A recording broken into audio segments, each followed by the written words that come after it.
ভারী বর্ষণ ও উজানের ঢলে নওগাঁ, কুড়িগ্রাম ও লালমনিরহাটে বেশিরভাগ নদ নদীর পানি বিপদসীমার কাছাকাছি দিয়ে প্রবাহিত হচ্ছে। ফলে নদী তীরবর্তী নিম্নাঞ্চলে বন্যা দেখা দিয়েছে। পানি উন্নয়ন বোর্ড জানিয়েছে, রবিবার সকাল ৯টায় দেশের বৃহত্তম সেচ প্রকল্প তিস্তা ব্যারেজের ডালিয়া পয়েন্টে পানির প্রবাহ রেকর্ড করা হয় 52.14 মিটার, যা বিপদসীমা থেকে মাত্র 1 সেন্টিমিটার নিচে। পানি বৃদ্ধি পাওয়ায় তলিয়ে গেছে লালমনিরহাটের তিস্তা তীরবর্তী 15টি গ্রামেতে পানিবন্দী হয়ে পড়েছে প্রায় 5,000 পরিবার।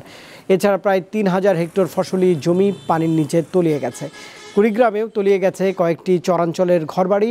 টানা ভারী বৃষ্টিপাতে নওগাঁ নদীগুলোর পানিও আশঙ্কাজনক হারে বাড়ছে।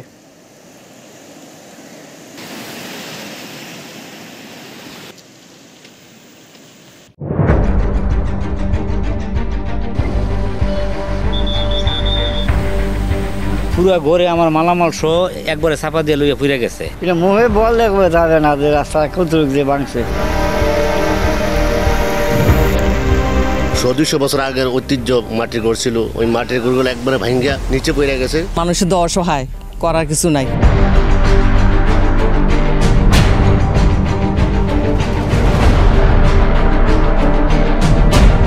দীপ্ত সংবাদ, সবার আগে, জনস্বার্থ।